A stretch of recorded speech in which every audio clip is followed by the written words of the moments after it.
And with me in the studio to discuss this is the coordinator, African Culture and Development Group, Adesegun Dosunmu. Many thanks to you, Adesegun Dosunmu, for joining us. Thank you very much for the opportunity. All right, let's get to your reaction to the return of this crown to Ethiopian government. Well, I think it's a welcome development, and it's to show that gradually, there's a moral burden on the part of those who looted those heritage materials, in returning them back to the origin. And of course, it was a very big tragedy in the first place that those materials, those heritage materials were looted in the first place, because it represents the cutting away of the history of the periods of civilization that represent, those great moments in African history. So taking them away, it's like looting, things that are of valuable economic value, as it relates to Africa. So it is a welcome development.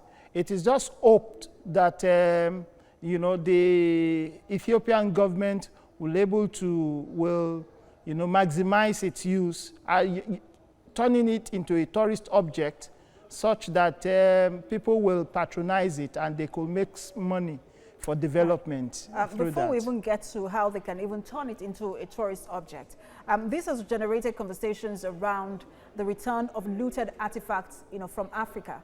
But we remember the infamous break-in in 1994 when robbers stole artifacts worth about $200 million in Nigeria.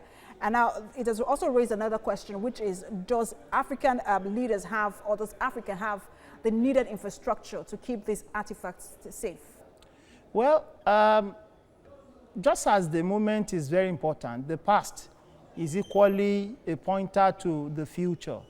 And this artifact represents that past, the glorious past of Africa. And it is important that we sustain the momentum, trying to request for a return of some of those things. Because the tragedy that has befallen us in Africa is such that the artifacts that were stolen, represent spiritual, economic takeaway, to those countries. And not until some of those things are returned back to their places of origin, there might be problems. We'll continue to have problems associated with our politics getting good governance, getting socially organized, and so many other things that are associated with it. But the question is, while we are trying to make a request for those artifacts to be returned, what kind of infrastructure should we be putting in place? Because they're quite safe where they are. And the value of this artifact is really, really high at this moment. So what kind of infrastructure should we be putting in place to ensure their safety and care?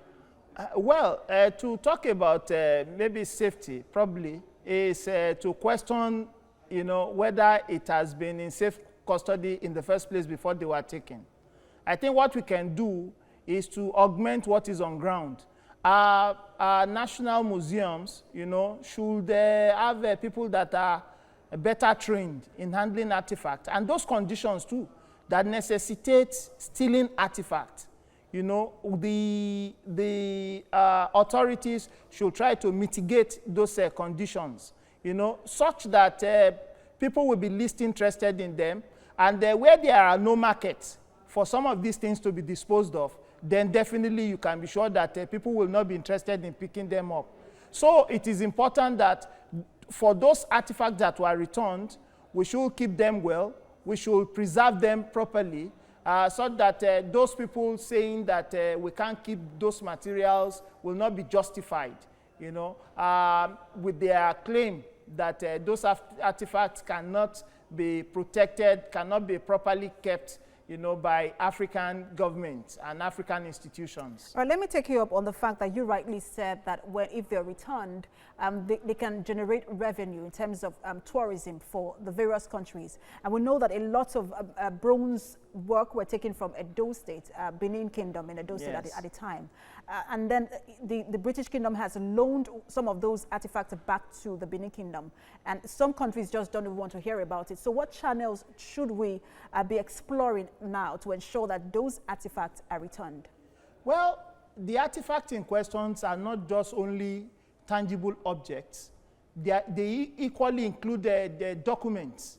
You know, for those that are sculptural materials, of course, we can reach agreement with the government, the various governments in custody of those materials. You know, we can reach agreement with them to see if they can bring them back on loan. You know, and if it could be duplicated, they could have the duplicate while we have the original. You know, I think it is only just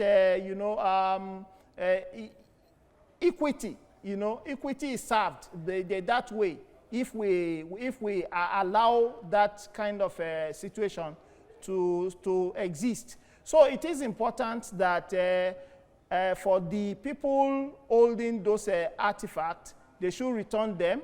You know, and equally, where they could be duplicated, we should encourage duplication. And where they can outrightly return the original materials, I think we should. But I think soft diplomacy, cultural diplomacy is one of those things that will work. You know, not through Scotch art diplomacy, not through arguments, but trying to sway them that we have conditions and that there could be mutually beneficial agreement that can be reached between those in custody of those materials and, of course, the various locations from where they were taken from. Coordinator, African Culture and Development Group, Adesegun Dosunmu. Many thanks for your time. Thank you so much.